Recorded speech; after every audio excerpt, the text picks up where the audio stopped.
Kung gusto mong malaman kung paano makapag-setup, create, and optimize ng Google Ads campaign like a pro, then you came to the right place.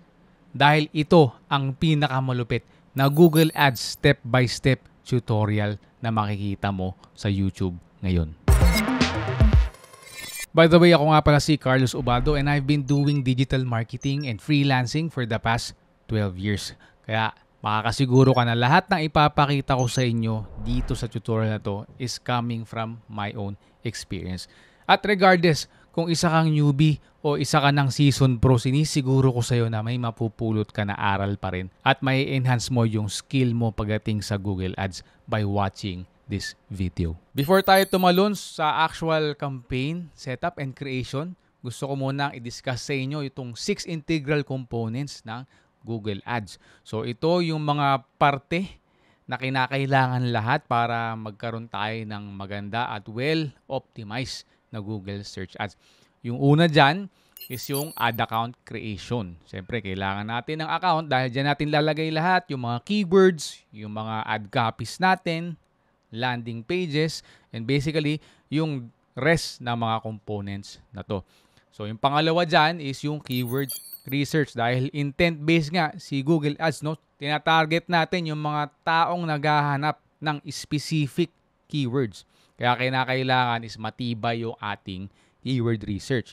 Pangatlo naman, yung landing page dahil pagka nag-click sila sa ating ads, madadirect sila sa landing page at highly recommended ko na gamitin yan kumpara dun sa native lead form ni Google dahil sa landing page, mas kontrolado natin, mas kumbaga nalalagyan natin ng conversion hacking yung landing page. Yung next is yung ad copies natin. So mamaya din papakita ko sa inyo kung paano tayo magsusulat ng malulupit na ad copies para sigurado na mapapaklik yung mga naghahanap sa target mo na keywords. Yung next natin is campaign setup and launch. So andyan na, kompleto mo na yung mga sinabi ko na mga integral components. Ready ka na ngayon na mag-setup at mag-launch ng iyong Google Ads campaign. And lastly, ito yung tinatawag natin na campaign optimization kung saan titimplahin na natin, ititweak natin yung lahat ng mga kinakailangan na itweak, lahat ng mga buttons na kailangang i-push sa loob ng ating Google Ads dashboard para maging optimize at yung kumbaga tinatawag mo na ad spend is maging mas maganda at mas maging maganda rin yung iyong tinatawag na ROAS o Return on Ad Spend. So ngayon papakita ko sa inyo in a bit yung aking screen para makita nyo kung paano tayo nagse-setup at nagke-create ng ating Google Ads. So ngayon na nakapag-create at setup na tayo ng Google Ads campaign natin, proceed naman tayo dun sa next integral component which is yung keyword research. So isa to sa pinaka-importanting pundasyon dahil kung mali ang targeting mo sa keywords, magsusunog ka lang ng pera at hindi magiging profitable yung Google Search Ads campaign mo. Baka mamaya din, masisi mo pa si Google Ads na hindi naman effective yan. Wala naman akong napapala na nasusunog lang yung pera ko, hindi maganda yung ROAS ko. Pero yun pala, hindi mo lang pala alam gamitin dahil mali yung pundasyon mo, mali yung keyword research mo. Kaya mali din yung targeting mo. So ipapakita ko sa inyo kung paano natin yan gagawin ng tama. Okay? Sa Google Ads dashboard natin, pupunta tayo sa Tools. Okay? And then, click mo lang tong Keyword Planner. Pag click mo dyan, dito ka mapupunta. Okay? Tapos, click mo tong Discover New Keywords. So, pag click mo dyan, dito ka pupunta. And then, ilagay mo muna yung location na tatargetin mo. Kung para sa business mo sa Pilipinas, ilagay mo. Kung para sa client mo o business mo sa let's say US, lagay mo yung location. Pwede yan ma-filter hanggang sa state, city, province, no? Pwede rin by zip code. So try natin sa Philippines. So let's say ang target area natin is let's say Metro Manila lang, no? Tsaka let's say add mo na yung Calabarzon. Tanggalin natin yung Philippines. Save natin. Ang next mo na gagawin is ilalagay mo yung keywords na related sa business mo o business ng client mo. What do I mean? O halimbawa, staycation ka, Airbnb related yung business mo. So ilalagay mo, kunyari ang location niyan is staycation in Tagaytay. Okay? staycation in Tagaytay. Pwede ring staycation in Alfonso. Ayan, Tagaytay area. Staycation in Amadeo. Okay, so nilagay natin staycation in Tagaytay, Alfonso at Amadeo. At ito ang resulta. Kung makikita mo, ang unang-unang titignan natin is yung average monthly search. Okay, yan yung search volume din kung tawagin. So yan, 22,200 staycation in Tagaytay. Ito guys, papakita ko na sa inyo kung ano lang yung tinitignan ko. Yung pinakamahalagang points. To, average monthly search o search volume, tong competition, at saka yung top of page bid, saka yung high range na top of page bid. So dalawa yan, no? Low range saka high range. So explain ko yan sa inyo isa-isa. So dito muna tayo sa search volume. Yan guys yung naghahanap ng staycation dyan sa Tagaytay every month. At below that, makikita nyo, meron pang suggested na keyword ideas sa atin si Google. So yan. Yung Maple ang naghahanap, 2,400 every month. O meron pang Airbnb, overlooking Taal, and etc. etc. Additional insight, paano kung ang property mo is Amadeo or Alfonso, malapit sa Tagaytay. Pwede mo bang gamitin tong keyword na to? Yes, pwede kasi nasa border lang yung mga yan. Dahil nilagay natin si Alfonso at Amadeo pero walang lumabas na search volume. So walang kaso kasi very similar yung targeting mo pa rin. Okay? Na malamig ang klima, sariwa ang hangin, at malapit sa mga tourist spots ng Tagaytay pa rin. Okay? I-next natin yung competition. Indicator lang yan. Kung competitive kasi, natural no, nakalagay high. Pagka hindi masyado, medium and low. Very self-explanatory naman siya eh. Diba? Pero ang indication niyan, pag competitive, syempre, malaki yung chance na medyo mahal na yung magiging cost mo per click. Okay? Tandaan natin, ang bayaran dito kay Google Ads is per click. Lalo na sa mga bagong launch na mga campaigns na hindi pa gaanong na-optimize, kaya hindi pa siya busog ng data. Kasi pagka nabusog mo na siya ng data at na-optimize mo siya, later on, pwede ka nang mag-bid kay Google Ads na hindi na per click, kundi per conversion. Ano yung conversion? Pwedeng lead, kayo yung mag-i-inquire sa'yo, or pwedeng kung e-commerce ka, yung bibili na sa'yo. Okay, so ito lang yon. Titignan mo lang dyan kung mataas ba o mababa yung competition. Next, top of page, ay yung low range saka high range. Ayan yung bid na babayaran mo pagka well-optimized yung campaigns mo. So yung sinabi ko na integral components, pag solid, maayos lahat tong pagkakagawa mo dun, malamang sa malamang, yung babayaran mo is mas malapit dito sa low range. Again, per click ang pinag-uusapan natin yung babayaran mo per click. Pero kung hindi masyadong maganda yung pagkakagawa mo sa bawat integral components na yun, malamang sa malamang, malapit yung babayaran mo dito sa high range. So anong importansya na alam mo yan? So unang-una, yung keywords, may intent kasi dyan sa keywords na yan. Wala naman magta-type ng Tagaytay staycation ay walang balak ngayon o sa makalawa, o sa near future, na magbakasyon sa Tagaytay. So kung ano yung business mo, pwede kasing hindi staycation. O let's say restaurant, let's say services, let's say beauty clinic, for example. Hahanapin mo kung ano yung most probably hahanapin o itatype ng mga tao sa Google. Pag gusto nilang, let's say, magpa-facial, gusto nilang magpa-diamond peel, o gusto nilang magpa-hair growth, no? Yung mga likely na tinatype nila, gusto natin makita, unang-una, kung meron bang naghahanap. May search volume ba? Tapos, hindi ba ganun ka-competitive? Pero kung medyo competitive, okay lang. Pag nakita mo yung low range ngayon, na pag na-optimize ko siya ng maayos, okay pa rin yung magiging profit ko. So ito, nakaka-Canadian dollars lang.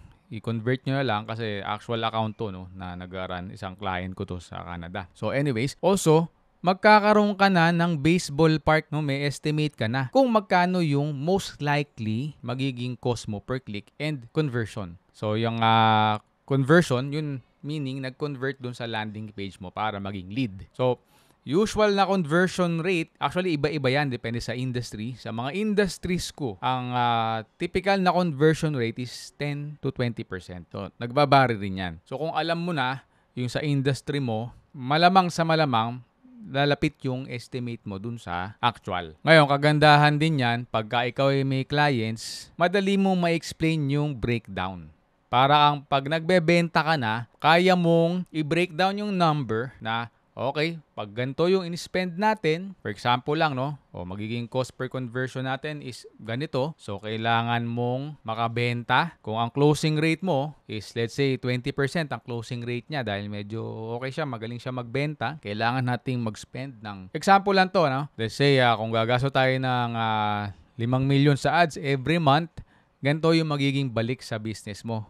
Magiging, let's say, 50 million. So, na-breakdown mo na kaagad siya into actual ROI na pag kinuha ka niya, o kunya, kahit hindi mo kliyente, kung business mo, pag ni-run mo yung campaign, may baseball park ka na kung magkano most likely yung magiging kitaan. So, hindi ka nangangapa. Okay, so ang next step naman natin dyan, pag okay na, ililista mo yung mga yan. Kuha ka ng Google Sheet account, ilagay mo isa-isa. Ang ilalagay mo, itong keyword, tapos yung search volume, okay? Tapos ako nilalagay ko rin to, yung low tsaka high range. Kasi may mga campaigns na ang mga keywords na pwede mong targetin is 10 lang, meron naman na 50, merong iba 100 plus and even thousands. So, pwedeng umabot ng ganun. Kaya maganda talaga na nakalista siya kasi tatabi mo na yan later on sa ating campaign setup and launch kasi gagamitin natin yan. Actually, pati sa next na integral components, gagamitin din natin yan. Which brings us to the next point na nga. Ayun, next integral component, yung landing page. So, pagka nag-Google Ads tayo, guys, kailangan natin ng landing page. Ngayon, bakit landing page? Bakit hindi na lang website? Kasi ang website, guys, mas generic yan. Ang landing page, built specifically para dun sa traffic na papasok. So, meaning, you have yung traffic source mo in mind. In this case scenario, ang traffic source natin is mga naghahanap ng staycation. So, bubuuin mo yung landing page mo with that in mind. Ano sa tingin mo yung gusto nilang makita? As siyempre, yung pictures ng property. Ano pa? Yung copy na nagko-confirm na tama yung pinuntahan nila na landing page. May nakalagay na staycation o Airbnb. Something na related dito in Tagaytay. Pakita ko sa inyo ha. Hanap lang tayo ng mga examples. Ito. So, may header tayo and then may supporting copy tayo. Okay, merong graphic, pictures, pwede ring video, maganda kung meron din. So, ano to, no? Nagbabara rin to, depende sa niche. Yung sa niche ko, alam ko na kung ano yung highest converting. So, kumbaga, over the years, dahil ilang taon ko na siyang ginagawa at ilang milyon na yung sinunog dun sa landing page na yun, alam ko na yung best design and layout ng landing page, kumbaga. Kung di mo pa alam, pwede mo siyang i-A/B test. Also, tuturo ko sa inyo yung hack. Sa industry mo, example, no? O yan, staycation in. Lagay na natin. Okay, walang lumabas na ads. Palitan natin. Ano tayo? Lupa na lang. Wala ring ads. So, ito, pinalitan ko. House for sale na lang. So, ito guys, magagamit nyo kung meron kayong competitors na nag-run ng ads. At usually, yung mga matataas yung competition yan. Okay, ito, yung mga competition is high. Okay, so ito, ang gagawin mo, kukunin mo ngayon lahat ng competitors mo, kukunin mo lahat ng landing pages nila. Lalo na kung matagal na yan nag-run ng ads. Most likely, na-optimize na yung landing page niya to convert. Okay, lalo na sa mga tougher markets like US, Canada, no, yung abroad, Australia, UK, no. Ngayon, yun ang pagbabasihan mo ngayon. So, hindi ka mag-i-start from scratch. Meron ka ng basis. Kokopyahin mo na lang, babaguhin mo yung kulay, yung mga copies, syempre, pati yung mga images. Pero yun yung basis na ipapasa mo dun sa gumagawa mo ng landing page. So, ilan yung kukunin mo? At least tatlo na competitors. Ngayon, baka maitanong nyo, ano yung magandang gamitin na tool para sa landing page? Marami kasing CMS, no? Maraming landing page builders. So, it's a matter of preference. Ako, personally, ang ginagamit ko is si WordPress pa rin. Dahil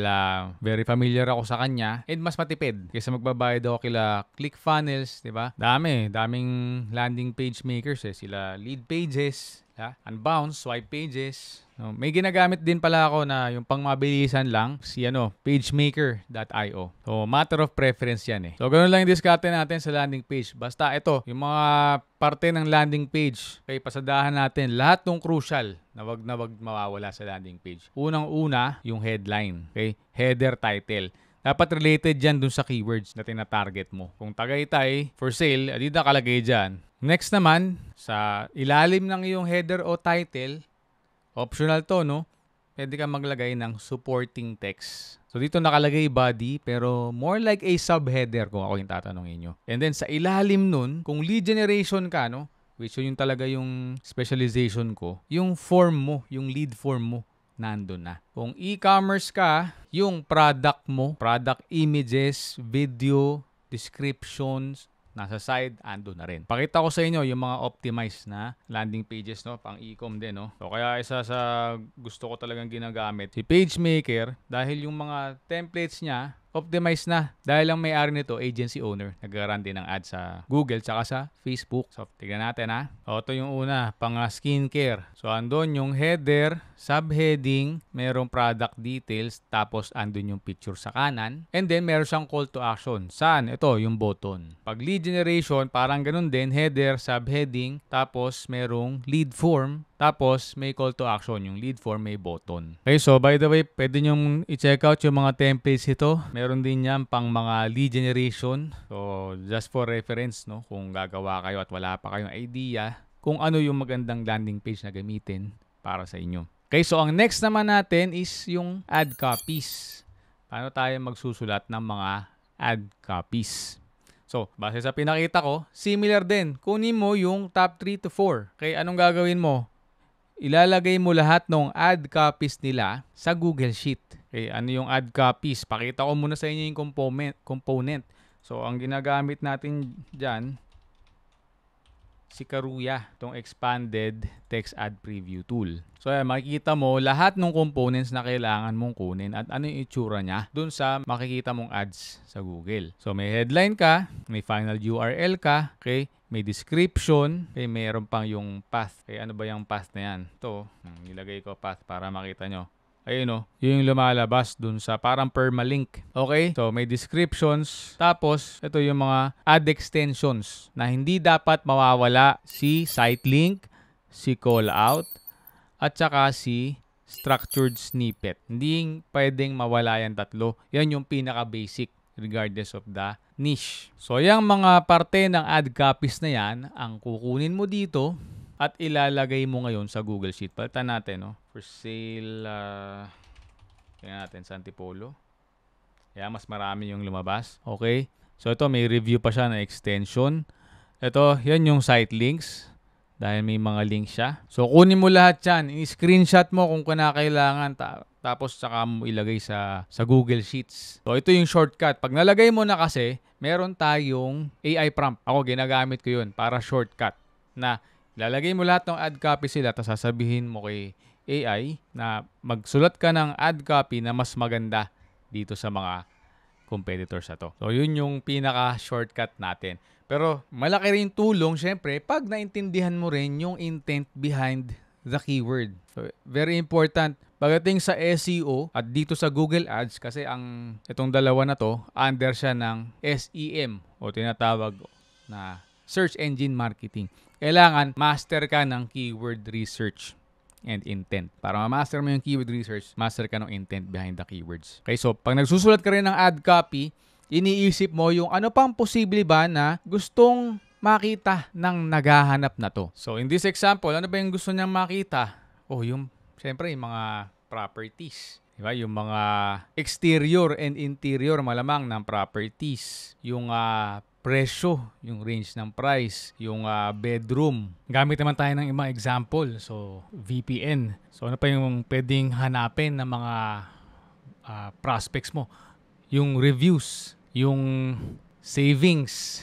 Eto, sa ad copy ni NordVPN. So, let's say nasa skincare clinic to, no? So, syempre, yung iba't ibang services dun sa clinic na yon, yung mga facial, nose lift, hair removal, and so on and so forth. So, nilalagay natin yon sa ad copies, pati dun sa ating tinatawag na ad extensions. O ngayon, most commonly known na siya ngayon as assets. Are you ready to take your business or media buying career to the next level? If yes, then you need to learn how to unlock the power of Google Ads. Hi, I'm Carlos Obado, and for over a decade, I've been helping businesses grow exponentially using the power of Google Ads. Today, I'm excited to introduce you to our comprehensive Google Ads course. In this course, you'll learn how to create effective Google Ads, target the right audience and keywords, build highly converting landing pages, optimize campaigns, and much more. If you're ready, just click the link in the description below to enroll. So ngayon, punta naman tayo sa campaign setup and launch. So essentially, pag mag-create tayo ng bagong Google Ads account, pinipilit tayong i-direct ni Google na mag-create na kagad ng ating campaign. At karamihan doon sa mga settings na gusto nating o gusto niya na i-apply natin sa account, hindi naman ganun kaganda, to be honest. Kagaya nung paglagay niya ng performance max, wala pa naman data masyado yung account. So I highly recommend na skip mo muna lahat ng mga yon. Ayusin mo yung billing, ayusin mo yung information ng account, and at the same time, i-ready mo na yung keyword research mo, yung mga ad copies mo, pati yung landing page na gagamitin mo. And then, tsaka mo balikan yung account mo. Pagka-login mo, punta ka lang dito sa campaigns, and dito makikita mo tong plus button na to.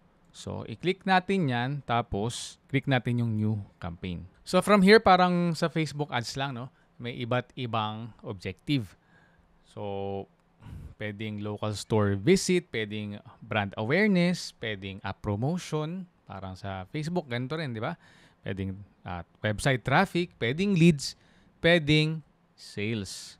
So, merong without campaign guidance na actually nagwo-work pa rin to. Meron akong mga accounts na ganito yung ginawa ko pero okay pa rin siya. Pero just to be safe, no, since lalo ngayon medyo aggressive si Google Ads at patuloy na nag-i-improve yung kanyang machine learning. So, I highly recommend na kung ang business mo o business ng client mo is service-based, dito ka sa leads. Kung e-commerce naman ang business mo o ng client mo, doon ka na sa sales. Okay, so ako I specialize sa lead generation, puro service-based yung aking mga kliyente. So, pipiliin ko ngayon is leads. Tapos magkakaroon ka ng conversion goals. So, sa lead generation, ang madalas is quote or lead form. So, tinest ko rin parehas siya at wala namang masyadong diferensya.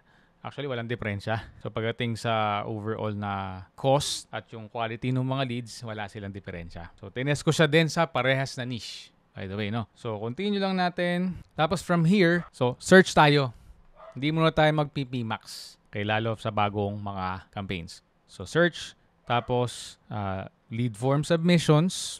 Pero guys, depende rin, no? Pag ang client mo kasi, ang gusto nila na leads is mga phone calls. So, syempre, phone calls. Kung store visits, the store visits. So, sa akin, pinapakita ko lang na example to kasi ito lagi kong ginagamit dahil dun sa niche ko, ito yung kailangan nila. So, please customize this according to your needs o sa need ng client mo. So, next na natin. Lagyan mo ng campaign name dito.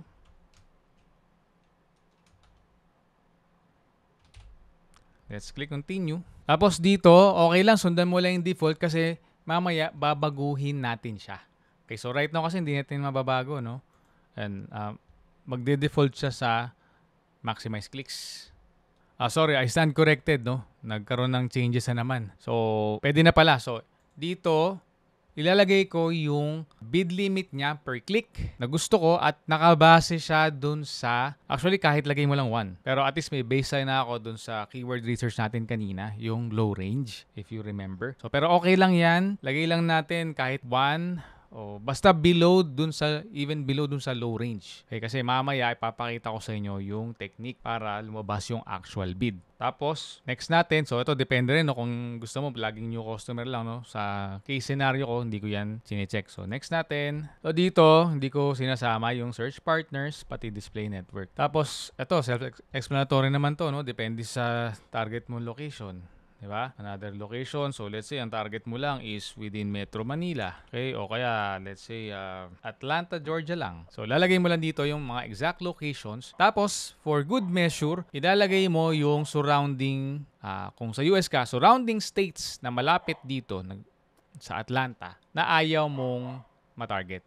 So, i-exclude mo sila. And another one, dito, yung location options. Oh, guys, dito marami nagkakamali dito. Kung, let's say, ang mga target mo is mga turista, titignan lang yung Atlanta, Georgia, o kaya may mga turista na gusto magpunta sa Metro Manila, pwede to, applicable to, yung number 1, presence or interest. People in regularly o nagsushow ng interest dun sa included locations. Yes, applicable yan. Pero, kung hindi naman, Ay target mo lang is yung mga lokal dun sa area na yun, then ito ang dapat mong piliin. Okay, so piliin natin yan. Kasi sa case ko rin, sa niche na I specialize in, ito rin talaga yung ginagawa ko. Okay, yung language, self-explanatory na to guys, no?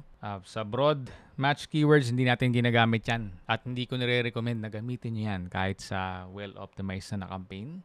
Unless talagang kung gustong-gusto ni client ng mas marami pang volume. At as long as it's profitable. Pero sa experience ko kasi hindi talaga siya pinaka-profitable. Sa automatically created assets, hindi, off natin yan. Kasi gusto pa natin kontrolin yung mga i-create niya na ads. Dito, by default, ayan, tama yan, prefer, best performing ads, settings, atong sa schedule, depende yan. So, feel free to customize this according to your needs, liking, o sa gusto ng client mo. So, okay na tayo dyan. And of course, kung gusto mong lagyan ng end date. Next natin, lagay mo dito ngayon yung landing page o yung website. Pero optional lang to, okay? So, mamaya ilalagay natin dun sa ad level ngayon yung ating landing page. So, skip natin muna to. So, next is sa ad group level.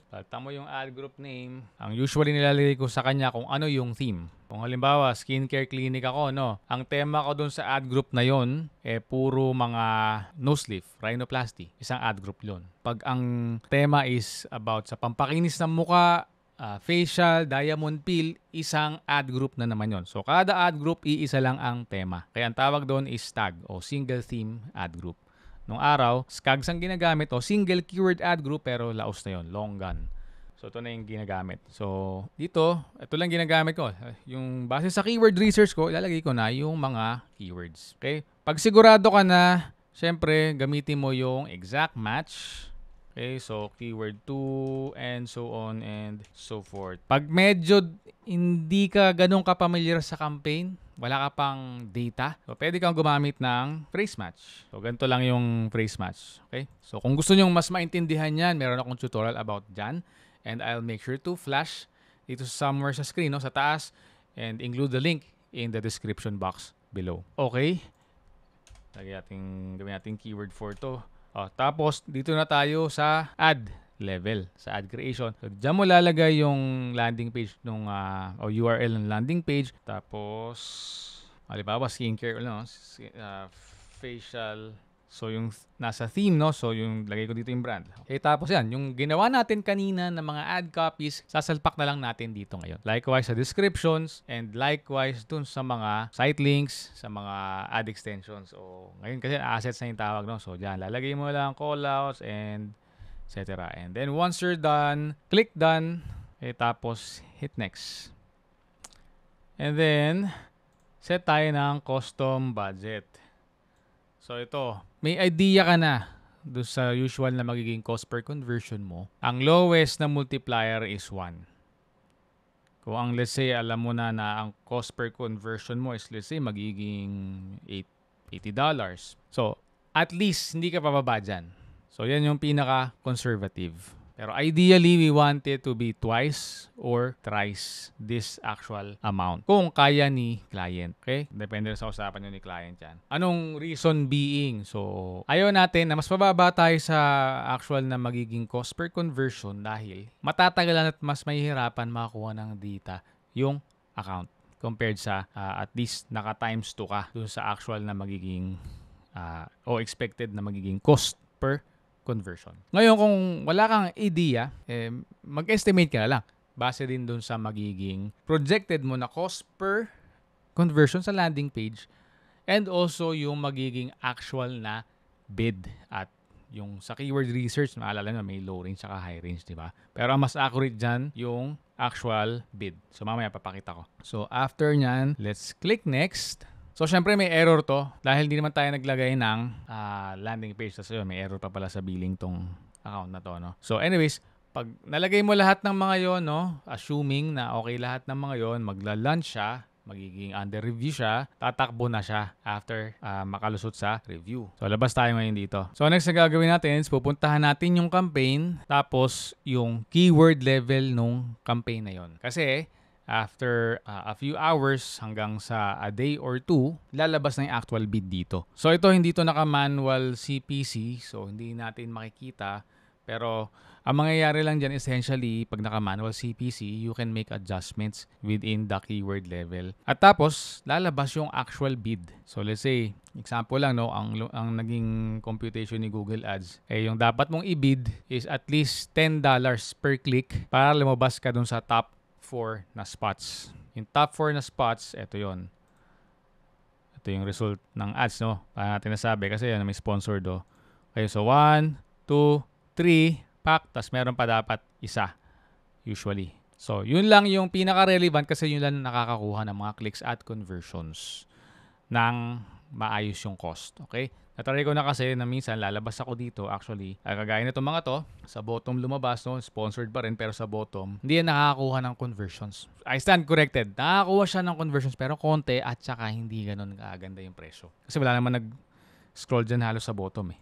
Di ba? So, yun lang yung ibig sabihin nun essentially. So, ngayon, pag nakita mo yun, may baseline ka na ngayon. Saka ka babalik sa campaign level, tapos papalitan mo ngayon ng maximize clicks. Pakita ko sa inyo. Punta tayo dito sa campaign. Okay, so sa campaign level dito, no, click natin yung settings. And then ito, yan, kung mapapansin nyo, naka-maximize clicks. So, sa ginawa natin kanina, hindi yan magiging maximize clicks, but rather magiging manual CPC. Okay, so ang mangyayari, papalitan mo siya ngayon sa maximize clicks. So, ganyan. Tapos mag-set tayo ng set maximum cost per click bid limit. So, ano yung isa-set natin ngayon? $1 hanggang $2 higher than the actual bid na pinakita ni Google dun sa keyword level yung pinakita ko kanina. Ngayon, pag di siya pumapalo pa rin after a day or 2, dagdagan mo siya. Incremental lang. Dagdagan mo ng 5 cents. Pag di pa rin pumalo, dagdagan mo na naman ng another 5 cents o another dollar na yun. And so on and so forth. So, konti-konti lang tayo. Ang gusto lang natin mangyari is mas pumasok agad yung mga clicks at conversions. So, therefore, mas mabilis na papasok yung data sa account at makaka-capture siya nung machine learning ng account na yan. Okay, so pagka yan nagawa natin na maximize clicks, then mas mabilis nang papasok yung mga clicks and data. And then, makakuha na tayo ng mga conversions. And then, once na-hit na natin yung 15 conversions a month, magsiswitch naman tayo sa target CPA o maximize conversions. So, dito lang yan, conversions and target CPA. So, usually, nagbabase yan kung ano yung naging cost natin per conversion. So, beginning na rin to, no, ng ating campaign optimization pagdating sa bidding. Okay, so kung halimbawa ang naging cost mo per conversion is naging 80, so lagay mo, later on, pwede nating babaan yan at mamaya may papakita ko sa inyo na technique para kahit mas mataas yung bid mo ng konti, si Google Ads ang bahala na magbaba dyan, depende dun sa galawan ng bidding sa market. So, again, pag na-reach mo yung 15 conversions, i-switch mo yan dyan to test it out. Pero mas maraming conversions, much better. Kung nafe-feel mo na yung 15 conversions mo, tingin mo kaya mo pang pababain yung cost niya per conversion. Kahit maging 30 o 50 conversions yun, okay lang. As long as, let's say, 18 mo siya nakukuha pero kumpiyansa ka, may experience ka sa niche na yun, kaya mo siyang pababain at alam mo na magiging, let's say, 50 yung magiging target. Nung account, magagawa niya yung 50 cost per conversion. Then go for it. Then, tsaka ka na mag-switch sa target CPA. At kung halimbawa, na-reach mo yung 15 conversions, switch mo siya sa target CPA, pero for some reason, bumagal yung campaign, hindi siya kumukuha ng leads, ibalik mo lang sa maximize clicks muna. Okay? Kailangan pa niya makakuha ng mas maraming data. Gawin mo, pag nakakuha siya ng doble, 30, tsaka mo siya i-switch sa target CPA. And yung next na optimization tip, while you're at it, naka-manual CPC ka pa lang, and even kung naka-maximize clicks ka na, silip-silipin mo halos araw-araw yung quality score. So, to do that, punta ka lang sa campaign, tapos punta ka dito sa keyword level. And from here, ito, naka-configure na yung columns ko na ipakita yung quality score, pero kung sa account mo hindi pa, punta ka lang dito sa columns and then i-modify mo siya. Customize mo according to your liking and make sure na lalabas yung quality score. So, dito sa quality score, gusto natin na mas mataas siya as possible. Pero kung may mga cases na hindi mo sa talaga kayang maging 10 out of 10 or at least 7 or 8 out of 10, ang rule ko dito is at least makakuha ka ng 5 out of 10. So, para sa campaign na to, sa account na to, mataas na siya. So, ito na yung goal ko dito sa campaign na to. Ngayon baka naitatanong nyo, bakit gusto natin na maging mataas yung quality score? Kasi kung mas mataas yung quality score natin, mas magiging mababa naman yung magiging cost natin per click and therefore yung cost per conversion natin. So sa madaling sabi, mas magiging maganda at mas mataas yung ating ROAS o return on ad spend. So para maging mataas yan, make sure na unang-una, yung keyword na tina-target mo, lahat ng diniscuss ko kanina, nasa isang theme ng ad group. Pangalawa, yung mga ad copies mo relevant dun sa mga keywords na tina-target mo. And then, yung next naman is yung mga copies ng landing page mo, yung layout, yung supporting text is relevant din dun sa mga tina-target mo na theme of keywords. And lastly, yung pro tip na sinabi ko sa inyo kanina, ganito yun, no? So, kung halimbawa naka-maximize clicks ka na, punta ka sa recommendations, tapos palabasin mo yung auto-apply. So, kung minsan, lumalabas yan somewhere dito, kung minsan, wala naman. Pero kung hindi mo siya makita, madali lang siyang palabasin. Click mo lang tong table. So yan, nakita nyo, lumabas na yung auto-apply. So gagawin natin, kiklik natin yan ngayon. Okay? Pag click natin dyan, punta tayo dito, use, make sure na naka-check yan. Tapos remove mo yung mga redundant keywords, pati mga non-serving keywords, pati na rin yung conflicting negative keywords. Tapos use optimize targeting. Tapos check mo tong upgrade conversion tracking. So sa keywords, wala tayong ibabaguhin dyan. Tapos ito, make sure kung naka-maximize clicks ka, i-click mo to. Make sure na naka-check yan. Bid more efficiently with maximize clicks. Ngayon naman, kung naka-target CPA ka na, tanggalin mo yan. Make sure naman na ito ang naka-click. Okay, maximize conversions using target CPA. Set a target CPA, tapos adjust your CPA targets. So, ang mangyayari dyan, kung minsan kahit mas mataas yung sinet mo na target CPA, halimbawa, sinet mo siya sa $50, pero nakita ni Google Ads na sa computation niya, base sa market at sa mga nagbibid is okay na pala yung $40, makukuha mo ngayon yung lead mo na mas mababa kaysa sa $50. Pero pag hindi mo chinek yung mga yan, kung ano yung naging cost mo na target CPA, mas malapit doon yung resulta o yung actual na magiging cost mo per conversion. So, isang pro hack para sa inyo. And another one is yung pag-add ng negative keyword. So, pakita ko lang sa inyo, punta ka lang again sa campaign at saka sa keyword level. So, ito hindi natin i-save. So, dito sa keyword level, dyan natin ina-add yung mga negative keywords. At yung mga negative keywords na yan, yan yung mga ayaw natin na lalabas yung ating ads pag tinatype ng mga searchers. At makikita natin yan sa pagpunta dito sa Insights and Reports tapos Search Terms. So dito lalabas yung mga yan. Explain ko sa inyo kung bakit. So ngayon kasi kahit naka-exact match ka na, meaning yung nasa loob ng bracket na pinakita ko kanina, nagpo-pull pa rin yun ng ibang keywords. Actually, parang nag-a-act na siya ngayon as phrase match, no? So, basta isipin nyo, halimbawa, ang nilagay nyo doon na kung skincare clinic tayo uli, no? Rhinoplasty clinic near me. So, magkakaroon yan ng ibang terms kahit naka-exact match ka na what is rhinoplasty? How to get a rhinoplasty? Ayaw natin yung keywords na yun dahil wala namang intent doon na bumili. Parang nandun pa siya sa nagre-research pa siya, pwedeng baka assignment lang niya sa school, di ba? O curious lang siya about doon. So iba yung intent niya kumpara sa rhinoplasty clinic near me o rhinoplasty cost or quote. So yung mga ayaw natin na keywords na yun, lalabas talaga siya dito. Hindi natin may iwasan, no? Lalo sa mga bagong campaigns. So, ang purpose ng negative keyword is parang sasabihin natin si Google na, nilista ko na yung mga hindi mo dapat pinapakitaan ng ads.